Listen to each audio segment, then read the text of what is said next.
Democrats and the liberal media have made their stance on masculinity very clear. In the last few months, they've been doubling down. Watch.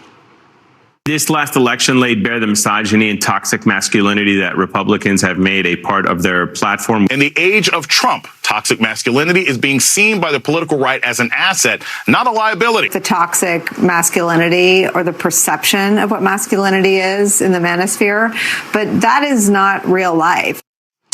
But America's young men are struggling. A flurry of recent headlines and studies show how American men have become isolated and lonely, and it's putting them at a higher risk for depression that often goes untreated. Now, a new Gallup poll shows 25% of men under the age of 35 in the U.S. consider themselves to be lonely. That is 1 out of every 4 men, and the second highest figure in the world compared to other developed nations. And even your former boss, former President Obama, weighed in, and he said, we've tried to invest in girls.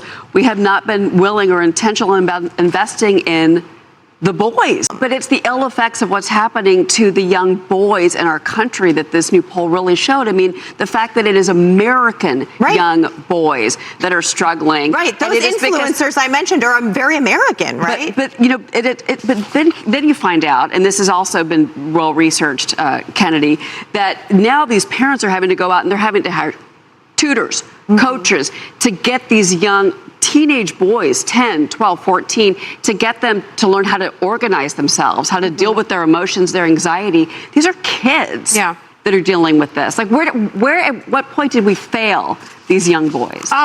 Not acknowledging that there are differences between boys and girls from a very young age. And sometimes boys need to run.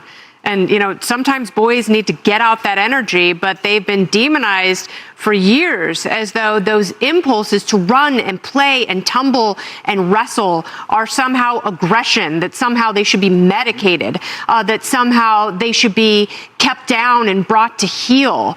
And, you know, a big part of that is a liberal teaching establishment where boys are demonized as misogynistic oppressors from an early age. And then, you know, they're confused and they're told maybe they're in the wrong body, maybe they're in the right body, and that body needs to be challenged, and they need to be taken outside, and they need to be encouraged to use the natural gifts that they have. And, you know, also, a lot of boys need a dad in their life, and many of them don't have that. And, you know, there's nothing wrong with opening the door for a woman and being taught that it's okay to someday provide for your family.